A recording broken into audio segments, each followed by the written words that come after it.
పాఠకమిత్రులారా, నేను మీ క్రొవ్విడి వెంకటరాజారావుని మాట్లాడుతున్నాను. మీకందరకు శుభాభినందనలు. మరి ఈరోజు మనం కాశీలోని వ్యాఘ్రేశ్వరలింగ ఆవిర్భావానికి దారితీసిన సందర్భానికి కారణమైన కథను గురించి తెలుసుకుందాం. దీనిని నేను శివమహాపురాణం నుండి సేకరించాను.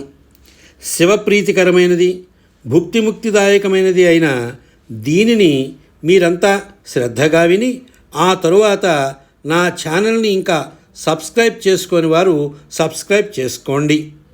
దీనిపై మీ కామెంట్లను తెలియబరుస్తూ లైక్ చేసి మీ బంధుమిత్ర గణాలకు కూడా షేర్ చేసి వారి చేత కూడా సబ్స్క్రైబ్ చేయించండి. ఇంకా కథ. పూర్వం దితి కశ్యపుల పుత్రుడైన హిరణ్యాక్షుడు భూమిని చాపచుట్టగా చుట్టి పాతాళానికి తోసేశాడు. అప్పుడు విష్ణువు యజ్ఞవరాహ అవతారాన్ని ధరించి అతనిని చంపి భూమిని పునరుద్ధరించాడు. అయితే కొడుకైన హిరణ్యాక్షుని మృతికి అతని తల్లి దితి అమితంగా దుఃఖించింది. అప్పుడు ప్రహ్లాదుని మేనమామ దుష్టుడు అయిన దుందుభి నిర్హాతుడనే రాక్షసుడు దితిని ఓదార్చి దేవతల మీద పగ తీర్చుకొనటానికి ఉపాయాన్ని ఇలా ఆలోచించాడు. ఎవరికైనా బలాన్నిచ్చేది ఆహారమే కదా. దేవతల యొక్క ఆహారం బ్రాహ్మణులు యజ్ఞాలలో సమర్పించే హవిస్సులు మాత్రమే. యజ్ఞాలకు వేదములే ఆధారం. ఆ వేదాలు బ్రాహ్మణులను ఆశ్రయించి ఉంటున్నాయి. కనుక బ్రాహ్మణులు నశిస్తే వేదాలతో పాటు యజ్ఞాలు నశిస్తాయి. ఆ తరువాత దేవతలకు హవిర్భాగాలు లభించక దుర్బలులవుతారు. అప్పుడు వారిని తేలికగా జయించవచ్చు.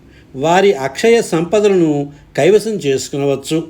ఇలా ఆలోచించి ఆ దుష్టుడు బ్రహ్మతేజో విరాజమానులు, వేదాధ్యయన సుసంపన్నులు అధికంగా నివసిస్తున్న వారణాసి నగరానికి వచ్చి వారిని భక్షించడం మొదలుపెట్టాడు. అతడు మాయావి అయిన కారణంగా వనంలో వనచరునిగాను, జలాలలో జలజంతువు రూపంలోనూ, పగటి భాగంలో మనుష్యుల మధ్య ముని రూపంలోనూ, ఇంకా అనేక రూపాలలో ఉంటూ బ్రాహ్మణులను చంపి భక్షిస్తూ ఉండేవాడు. రాత్రి పెద్ద పులి రూపంలో వచ్చి ఎముకలను కూడా విడిచిపెట్టకుండా తినివేసేవాడు.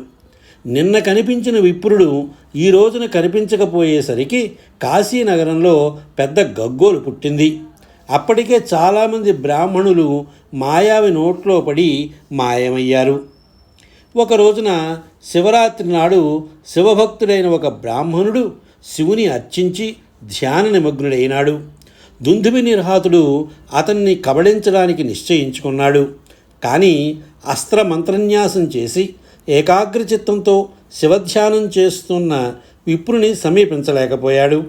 ధ్యానం నుండి లేచి అర్చన ముగించగానే విప్రుని కబళింపబోయాడు మాయావి.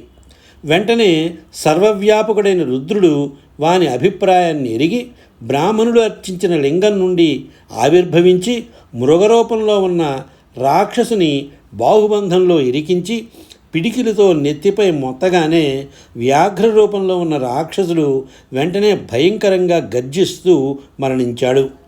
ఆ అరుపుకు అనేక మంది మునులు, ఋషులు, విప్రులు, ప్రజలు అక్కడికి చేరుకొని జయ ధ్వానాలతో శంకరుని స్తుతించి అక్కడనే నిత్య నివాసంగా ఉండమని ప్రార్థించారు. భక్తవత్సలుడైన శంభుడు తాను ఆవిర్భవించిన లింగమునందే లీనమయ్యాడు. అప్పటి నుండి ఆ లింగం కాశీనగరంలో వ్యాఘ్రేశ్వరలింగమనే పేర నిత్య పూజలను అందుకుంటూ భక్తుల కొంగు బంగారమై వారిని రక్షిస్తూనే ఉంది. ఈ గాథ శివప్రీతికరమైనది, భుక్తిముక్తిదాయకమైనదిగా ప్రఖ్యాతి చెంది ఉన్నది.